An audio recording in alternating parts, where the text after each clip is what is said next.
Hand-arm vibration, HAV. Repeatedly using vibrating equipment such as jackhammers, breakers, grinders, scabblers or drills causes your hands, arms and possibly other parts of your body to shake, which is known as hand-arm vibration. You may have experienced its effects before without even realizing what it was. For instance, ever felt a tingling sensation, numbness or feeling as if your hands and arms were still shaking after using a power tool for a long time? However, it is an early symptom and warning sign that if you continue to use the equipment or machinery for long periods of time, you could get hand-arm vibration syndrome. Exposure to high-frequency vibration is so dangerous because the vibrations damage the nerves and blood vessels in your fingers, hands and arms.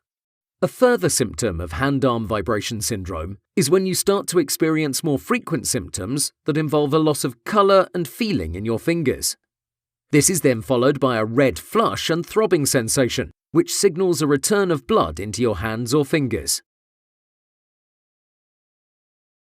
This usually happens after prolonged exposure to vibration.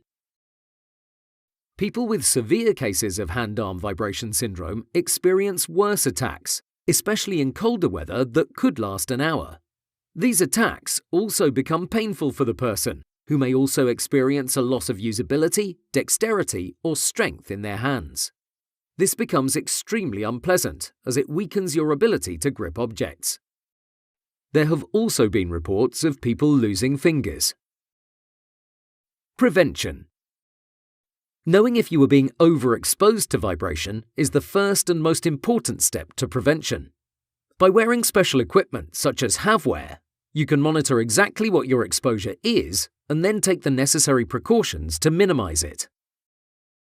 Make sure whatever equipment or machinery you are using that causes vibrations is in good condition and that you use it correctly. Every tool has its own individual vibration output. Your supervisor must inform you of your maximum daily usage of the tool. Take regular breaks from using vibrating equipment or rotate between tasks with other workers if possible. People exposed to cold and/or wet conditions sometimes can't keep their body warm enough. This is known as cold stress. Cold temperatures are the primary cause of cold stress. Other factors that increase the risk include strong winds that cause temperatures to feel colder than they are. This is known as the wind chill. And rain, ice, snow, hail, or other sources of wetness. Whole body vibration. Whole body vibration is caused by vibration transmitted through the seat or the feet by workplace machines and vehicles.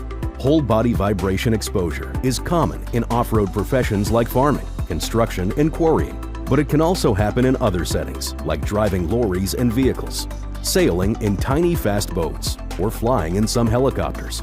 The Vibration Directive establishes an exposure action value and an exposure limit value over which employees are required to manage their workforce's whole body vibration risks. A daily exposure action value of 0.05 milliseconds squared and a daily exposure limit value of 1.15 milliseconds squared for whole body vibration. The frequencies thought to be important range from 0.5 Hz to 80 Hz. When considering the risks to health from whole body vibration, an additional multiplying factor must be applied to the frequency-weighted vibration values. Human Vibration Meter is a dedicated instrument to measure daily exposure to vibration, which may be assessed using either or both of the two exposure measures, daily vibration exposure, A8, or vibration dose value, VDV. Every year, thousands of workers become sick from heat exposure, and some cases are fatal. Dangerous heat exposure can occur indoors or outdoors in any season. Nearly 3 out of 4 heat illness fatalities happen during the first week of work. So new and returning workers need to build tolerance to heat by taking frequent breaks and working shorter shifts to start. It is also important to drink water, even if you aren't thirsty.